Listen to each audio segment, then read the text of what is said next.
amigas y amigos, mexicanas, mexicanos, conmemoramos en esta fecha histórica un aniversario más de la Constitución de 1917, vigente, y en este recinto donde se aprobó la Constitución Liberal de 1857, doy a conocer al pueblo de México los fundamentos y motivos que me inspiran para presentar un paquete de iniciativas de reformas legales orientadas a modificar el contenido de artículos antipopulares que fueron introducidos durante el periodo neoliberal o neoporfirista. Todos ellos, todas esas reformas del periodo neoliberal contrarias al interés público. Se trata de adulteraciones que niegan el sentido general de nuestra Carta Magna, que fue fruto de un movimiento popular revolucionario y por lo mismo concebida desde el inicio con un espíritu nacional, social y subrayo público. Las reformas que propongo buscan establecer derechos constitucionales y fortalecer ideales y principios relacionados con el humanismo, la justicia, la honestidad, la austeridad y la democracia que hemos postulado y llevado a la práctica desde los orígenes del actual movimiento de transformación nacional.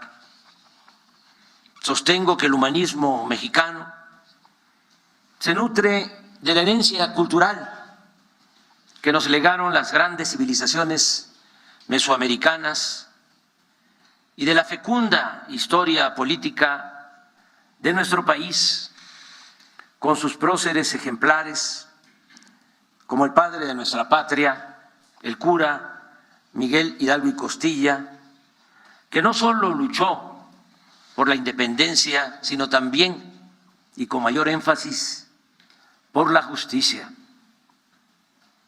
Por eso la fecha que más celebra el pueblo de México es la del inicio, la del grito de Dolores, y no la de la consumación de la independencia ocurrida 11 años más tarde.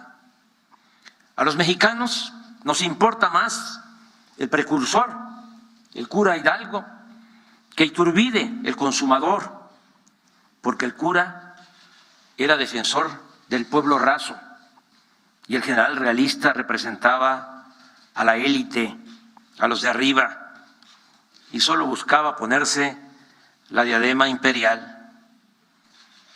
Hidalgo estaba hecho de otra madera.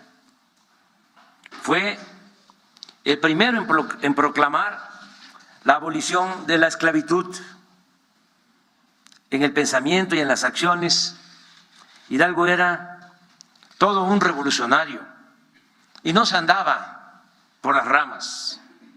Por ejemplo, en una de sus cartas al intendente Juan Antonio Reaño, escribía: no hay remedio, señor intendente, el movimiento actual es grande y mucho más cuando se trata de recobrar derechos santos concedidos por Dios a los mexicanos, usurpados por unos conquistadores crueles, bastardos e injustos, que auxiliados de la ignorancia de los naturales y acumulando pretextos santos y venerables, pasaron a usurparles sus costumbres y propiedad y vilmente de hombres libres convertirlos a la degradante condición de esclavos.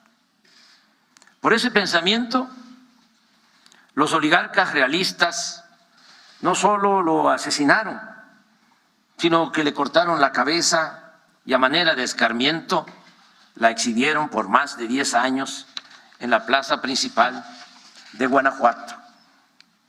Lo mismo se puede decir de la vida pública de otro cura bueno y rebelde, José María Morelos y Pavón, quien dio a conocer en Chilpancingo, Guerrero, en 1813, un documento conocido como Sentimientos de la Nación, un texto fundacional en el que se recoge y expresa en pocas palabras, con sencillez y buena prosa, un tratado de humanismo aún vigente por su relevante dimensión social.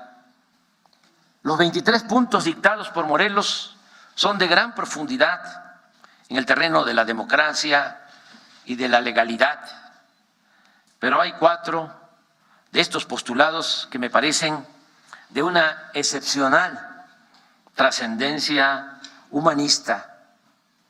Decía, por ejemplo, Morelos, que se modere la indigencia y la opulencia.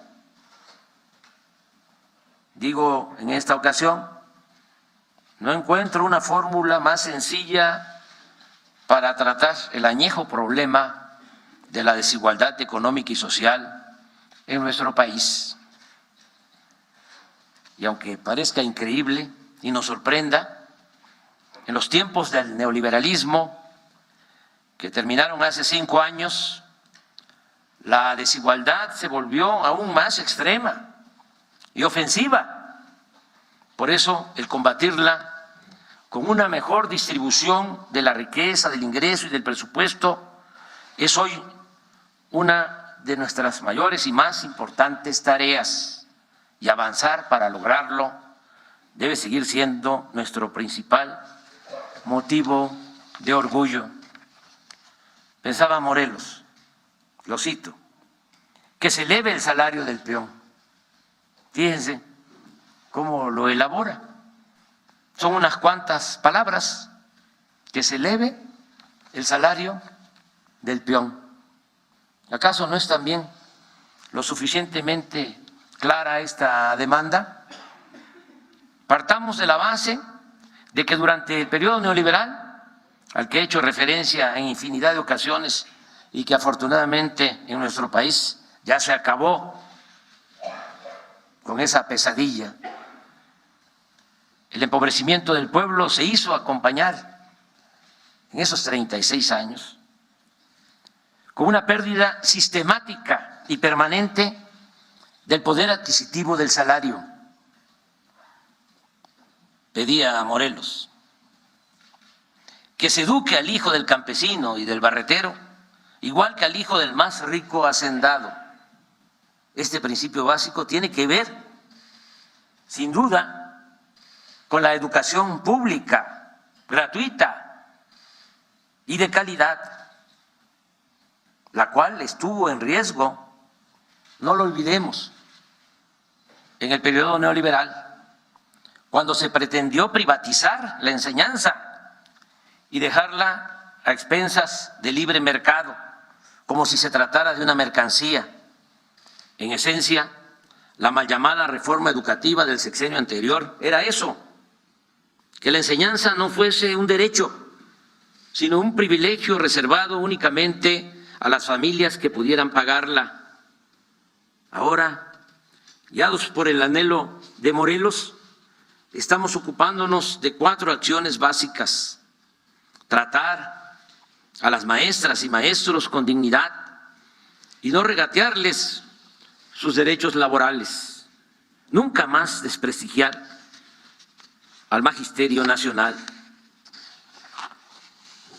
mejorar los planteles educativos mediante el programa La Escuela es Nuestra, reformar, como lo hemos hecho, los contenidos educativos de los libros de texto para devolverles el civismo, la ética, la historia y el humanismo, sin menoscabo de las matemáticas, la química, la física y otras disciplinas de las ciencias naturales. Convertir en derecho constitucional el que estudiantes de familias pobres puedan obtener becas para terminar sus estudios, porque para hacer efectivo el derecho a la educación no basta con dar acceso gratuito a los planteles escolares. Si las niñas, niños y jóvenes no tienen para comer, vestir y transportarse, simplemente no pueden estudiar. Y en esas condiciones, un apoyo económico, una beca, por modesta que sea, puede hacer la diferencia entre ir a la escuela o quedarse al margen de la educación. Exigía Morelos que existan tribunales que protejan al débil de los abusos que comete el fuerte. Este precepto obliga a terminar con la impunidad y que se deje de castigar exclusivamente a quienes no tienen con qué comprar su inocencia y se proteja a los delincuentes de cuello blanco. El Poder Judicial no puede seguir siendo un conjunto de instituciones al servicio de intereses políticos y económicos.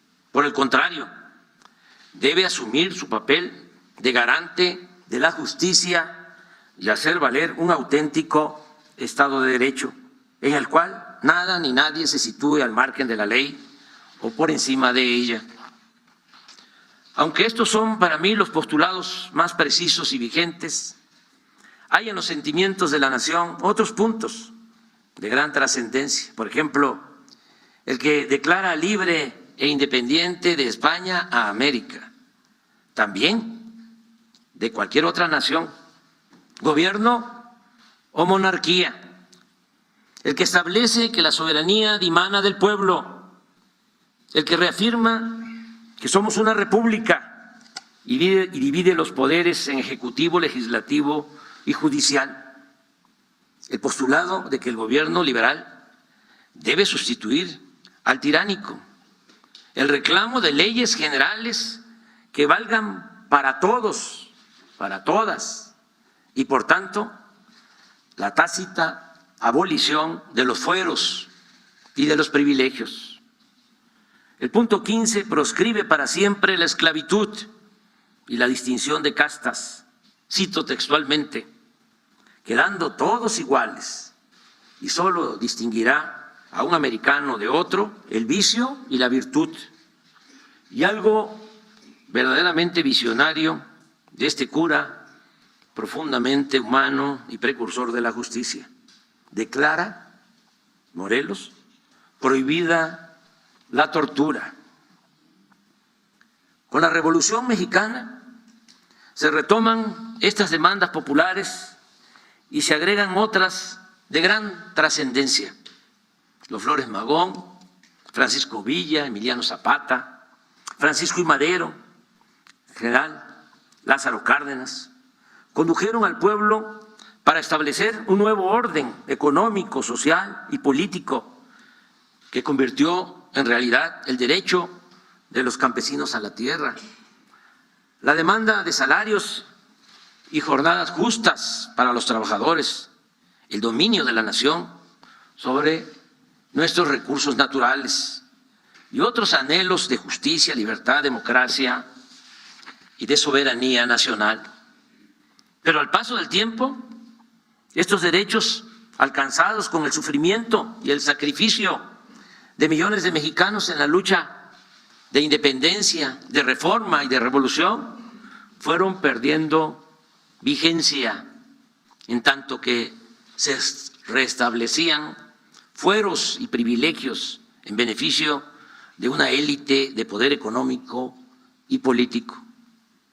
No hace falta argumentar mucho sobre cómo en el periodo neoliberal o neoporfirista de 1983 a 2018, toda la vida pública de México estuvo controlada por una minoría ambiciosa y rapaz.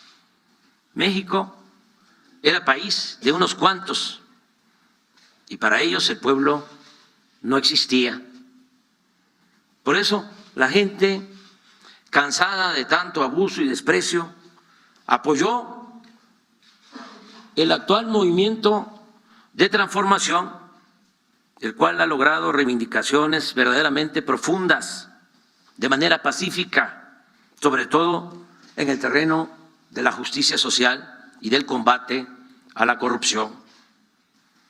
Ahora son tomados en cuenta los estudiantes, los jóvenes, las mujeres, los adultos mayores, los indígenas, los campesinos, los trabajadores, los artistas, las maestras, maestros, los comerciantes, los pequeños y medianos empresarios. Y la nueva política económica auspicia prosperidad de todas y todos los mexicanos, desde abajo hacia arriba. En especial, se ha logrado reducir la pobreza y la desigualdad. No obstante, es indispensable proteger lo que hemos alcanzado entre todos y desde abajo. Todo lo que se ha logrado en beneficio del pueblo y continuar luchando por una sociedad mejor, más justa, libre, igualitaria y fraterna. Con este contexto es que presentamos el día de hoy, este día histórico, las siguientes reformas constitucionales que en esencia proponen lo siguiente. 1. Reconocer a los pueblos y comunidades indígenas y a los pueblos afromexicanos como sujetos de derecho público, atendiéndolos de manera preferente por ser los habitantes más antiguos y, sin embargo, los más olvidados de México. Consultarlos cuando se realicen obras que puedan afectar su vida o entorno y dotarlos de legitimidad jurídica para recibir recursos del presupuesto y promover acciones de inconstitucionalidad de leyes que les afecten. 2. Reafirmar el derecho a la pensión de adultos mayores a partir de los 65 años y aumentar el monto año con año. Y lo mismo para personas con discapacidad, quienes recibirán una pensión de carácter universal. 3. Otorgar becas a estudiantes de familias pobres en todos los niveles de escolaridad. 4. Garantizar atención médica integral de manera gratuita a todos los mexicanos. 5. Que los trabajadores y sus familias puedan ser dueños de sus viviendas. 6. Prohibir el maltrato a los animales. 7. Proscribir en el territorio nacional el maíz transgénico y la extracción de hidrocarburos mediante el fracking. No otorgar concesiones para la actividad minera a cielo abierto. 8. Hacer respetar las zonas con escasez de agua y solo autorizar en ellas concesiones para uso doméstico. 9. Prohibir el comercio de vapeadores y de drogas químicas como el fentanilo. Penalizar con severidad el delito de extorsión que lleva a cabo la delincuencia organizada y hacer lo mismo con el delito fiscal ejercido por la delincuencia de cuello blanco mediante el uso de las llamadas factureras. 10. No permitir bajo ninguna circunstancia que el aumento al salario mínimo sea menor a la inflación anual. 11. El salario mínimo para maestras, maestros de educación básica de tiempo completo, así como el de policías, guardias nacionales, soldados, marinos, médicos y enfermeras, no podrá ser menor a lo que perciben en promedio los trabajadores inscritos al Seguro Social. 12. Se propone revertir las reformas de pensiones, tanto la aprobada durante el gobierno de Ernesto Zedillo en 1997 como la impuesta en el 2007 por Felipe Calderón porque afectan injustamente a trabajadores del Seguro Social y del ISSSTE, pues les impiden jubilarse con el 100% de su salario. Para reparar este daño a los trabajadores en general, desde el 1 de mayo de 2024 se va a crear un fondo semilla de 64,619 millones de pesos que se irá incrementando poco a poco, al mismo tiempo que se utilizará lo necesario para compensar a los trabajadores afectados por las reformas antilaborales del periodo neoliberal.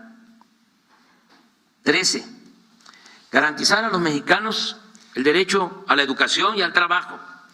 Y en el caso de los jóvenes, cuando no estén estudiando ni tengan oportunidad de conseguir un empleo, el Estado debe contratarlos y pagarles el equivalente a un salario mínimo durante un año, mientras se forman o capacitan en tiendas, talleres, empresas o cualquier actividad productiva del campo o la ciudad, tal como opera actualmente el programa Jóvenes Construyendo el Futuro. 14. Todos los campesinos que quieran cultivar sus tierras, sembrando árboles frutales y maderables, contarán con un jornal seguro, justo y permanente, como sucede con el programa Sembrando Vida. Los campesinos y pescadores seguirán recibiendo el apoyo directo del programa Producción para el Bienestar. Se mantendrán precios de garantía para la compraventa de alimentos básicos y se continuará entregando fertilizante gratuito a todos los pequeños productores del país para cumplir con un acto básico de justicia: que coman los que nos dan de comer. 15. Se utilizarán para trenes de pasajeros los 18,000 kilómetros de vías férreas concesionados durante el gobierno de Ernesto Zedillo y actualmente destinados únicamente al transporte de carga. Asimismo, el Estado estará obligado a garantizar el derecho del pueblo a los servicios de Internet, ya sea con una empresa pública o a través de concesiones a compañías particulares. En la reforma constitucional que proponemos y se entregará el día de hoy, se le devolverá a la Comisión Federal de Electricidad su carácter de empresa pública estratégica en beneficio de los consumidores domésticos y del interés nacional, criterio que le quitaron durante el periodo neoliberal con el propósito de favorecer la privatización de la industria eléctrica. 16.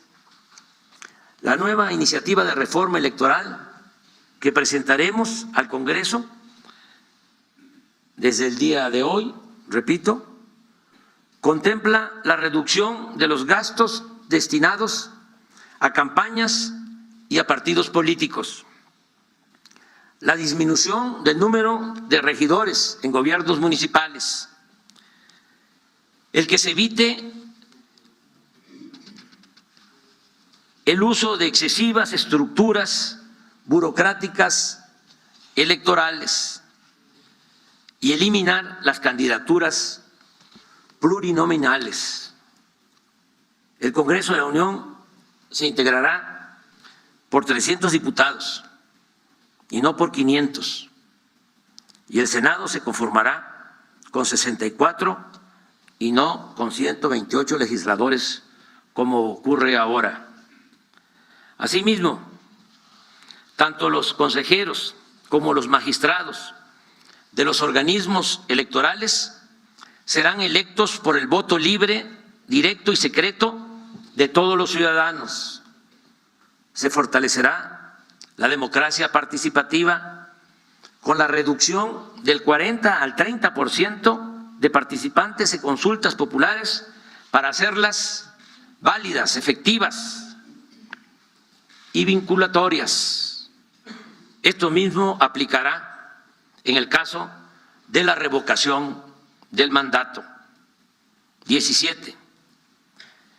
De igual forma, jueces, magistrados y ministros del Poder Judicial, en vez de ser propuestos por el Poder Ejecutivo y nombrados por diputados y senadores en los congresos, serán electos de manera directa por el pueblo, porque solo el pueblo puede salvar al pueblo. 18.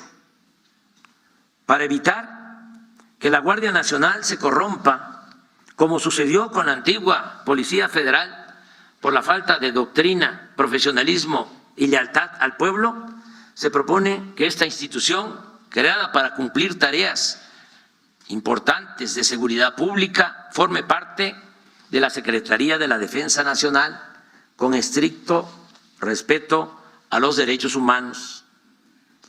19. Convertir en política de Estado la austeridad republicana.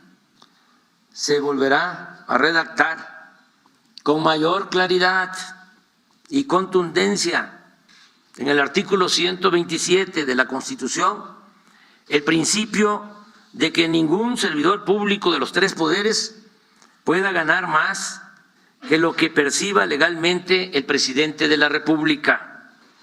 De igual modo, no se permitirán privilegios ni extravagancias en ninguno de los poderes del gobierno federal para llevar a los hechos las palabras y las recomendaciones a los servidores públicos del presidente Benito Juárez, quien sostenía, lo recuerdo, para que no se tenga nada más el retrato del presidente Juárez y se olvide su pensamiento y su obra.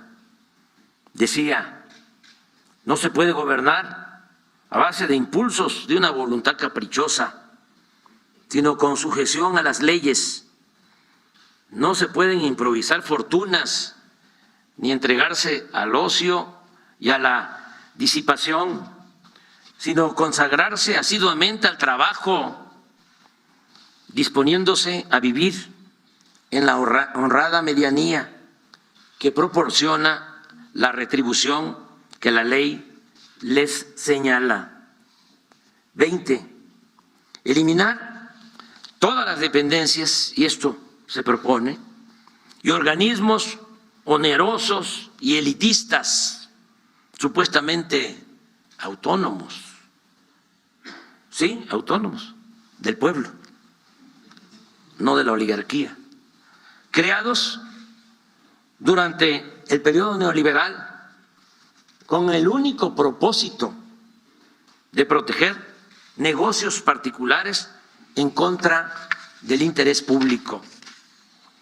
Amigas, amigos, estas iniciativas de reformas a la Constitución y a las leyes, como he dicho, serán entregadas el día de hoy por la Secretaría de Gobernación a la Cámara de Diputados para que en esta legislatura, en lo que falta de esta legislatura o en la próxima, se analicen, debatan y en su caso se aprueben para beneficio de la mayoría del pueblo.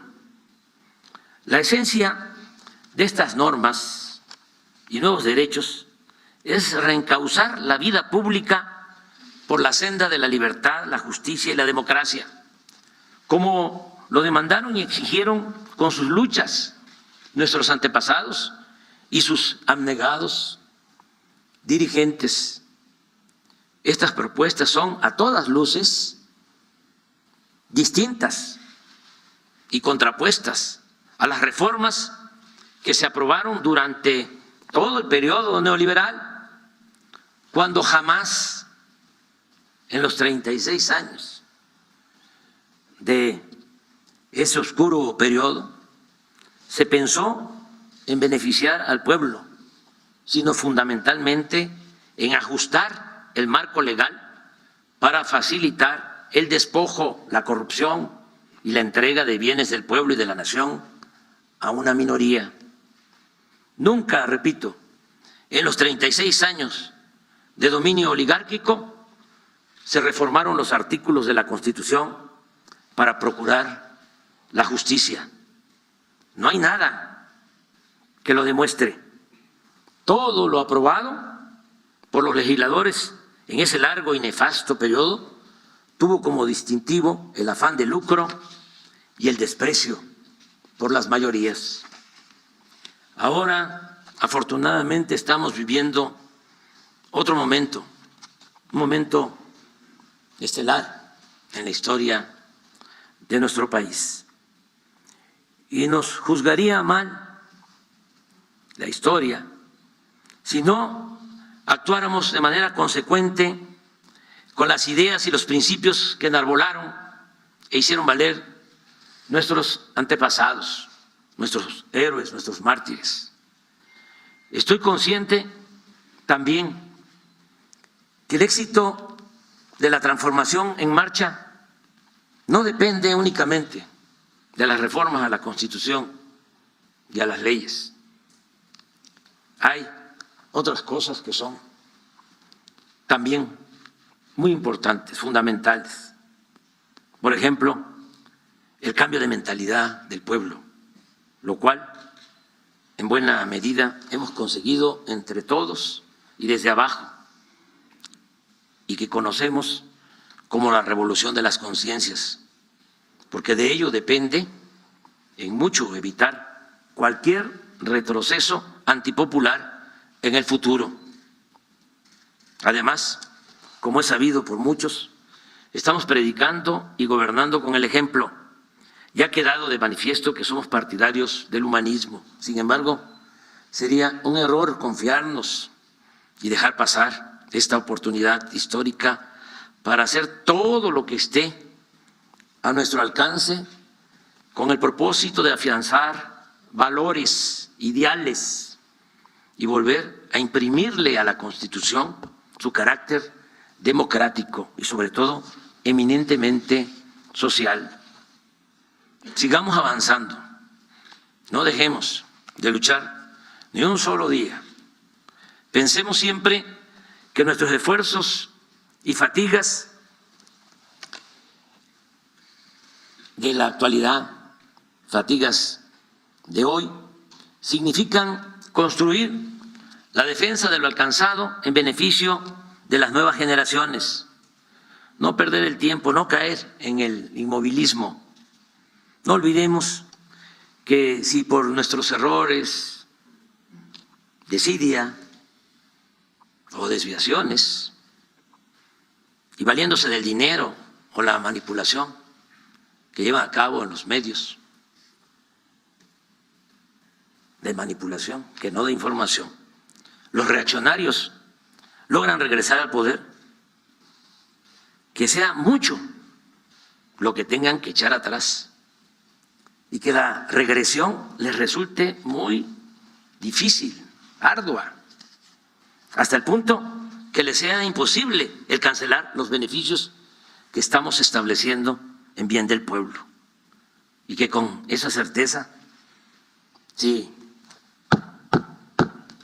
regresan los corruptos, las nuevas generaciones puedan, llegando el momento, recuperar el camino de la justicia, la paz, la democracia y la soberanía.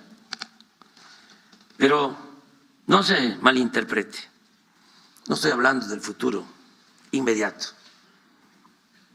hasta donde alcanzamos a ver y a oír en la calle. El porvenir vendrá acompañado de la justicia.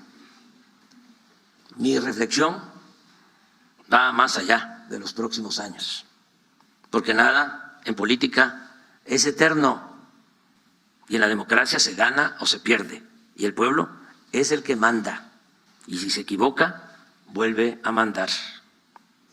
En síntesis, mi propuesta es que nuestra generación honre el legado del constituyente de 1917. De él recibimos una carta magna que, a pesar de las graves adulteraciones que sufrió durante el neoliberalismo, nos ha resultado fundamental para recuperar el país, limpiar la podredumbre de las instituciones y reorientar al Estado para ponerlo al servicio del pueblo. Gracias a nuestra Constitución de 1917 hemos podido emprender esta hazaña nacional en forma pacífica y democrática. Y ahora es justo y necesario, como nuestra aportación a la historia y a las nuevas generaciones, que le devolvamos a la Constitución del 17 toda su dignidad, su humanismo y su grandeza.